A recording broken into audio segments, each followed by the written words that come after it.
जय हिंद दोस्तों। चलिए दोस्तों बात करते हैं इस क्वेश्चन के बारे में। इस क्वेश्चन में क्या कहा गया है? A man on the top of a tower standing on the sea shore find that the boat coming towards him take 10 minutes from the angle of depression to change from 30 to 60। Find the time taken by the shore from the position.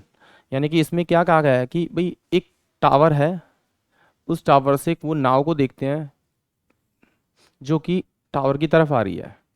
जब उसको देखा जाता है first time तो उसका जो angle है वो कितना है आपका 30 डिग्री है।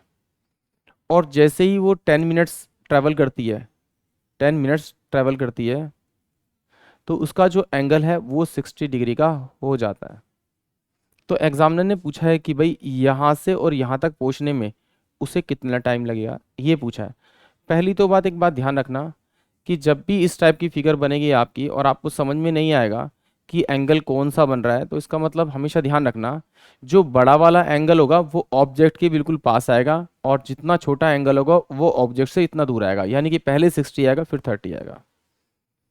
सेकंड, अगर इस टाइप का क्वेश्चन आता है तो आप इसे डायरेक्टली कर सकते हैं कि अगर यहाँ से यहाँ तक जाने में इसे 10 मिनट लग रहे हैं तो यहाँ से और यहाँ तक आने में इसका आधा टाइम लगेगा, यानी कि 5 मिनट लगेगा।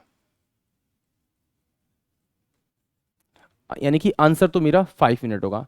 एक बार चेक करते हैं कि ऐसा क्यों हुआ। देखिए ये मुझे दे रखा है, मैंने माना कि भाई ये सेम सेम मुझे ये दो पिक्चर्स दे रखी है मुझे एग्जामिनर ने। ये मुझे 30 डिग्री एंगल दिया था, ये मुझे 60 डिग्री एंगल दिया था। मुझे पता है कि भाई डिस्टेंस अपॉन में टाइम इजकल टू में स्पीड होता है, और स्पीड इनटू में टाइम इजकल टू मेरे पास डिस्टेंस होता है। और अगर डिस्टेंस अपॉन में स्पीड करूँ तो मेरे पास में टाइम आ जाएगा। ठीक है, तो यानी कि अगर मुझे किसी तरह से किसी तरह से डिस्टेंस मिल जाए तो मैं उसे अगर स्पीड से डिवाइड करूँ तो मुझे टाइम मिल जाएगा। तो मैंने कांस्टेंट डिस्टेंस मान लिया कि ये 36 है मेरे पास में मीटर। एक बात और ध्यान रखना, अगर 60 और 30 का रेशियो दिया हुआ है आपको एंगल्स का, तो ये वाली जो साइड होगी इतनी इतनी साइड होगी 36, ये जो यहाँ से इस पॉइंट से और इस पॉइंट से तक ये क्या होगी, इसकी हाफ होगी 18। बट फिर भी चेक कर लेते हैं कैसे। ये कितना है मेरा पूरा 180 होगा क्योंकि रिफ्लेक्स एंगल होगा, सॉरी स्ट्रेट लाइन एंगल होगा। तो ये कितना हो जाएगा मेरे पास में 120।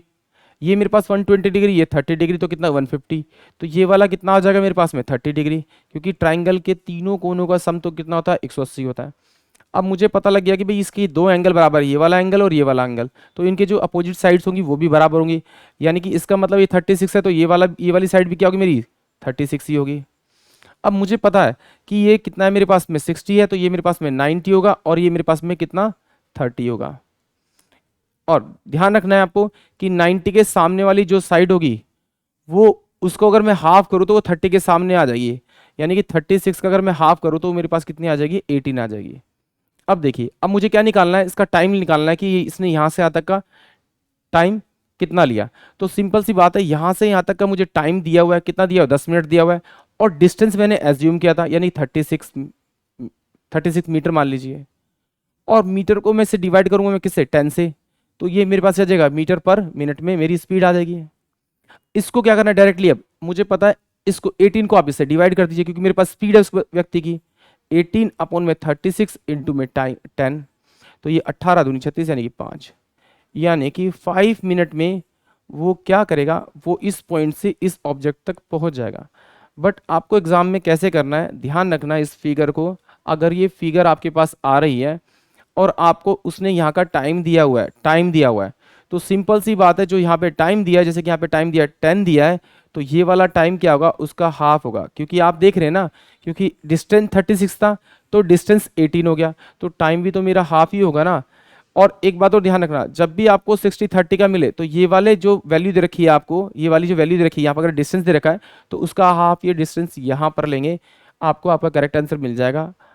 और इसका जो ऑप्शन होगा वो डी होगा क्योंकि ऑप्शन में है ही नहीं, यानी कि नन ऑफ दिस होगा। आई होप आप सभी को ये क्वेश्चन समझ में आया होगा। जय हिंद, जय भारत।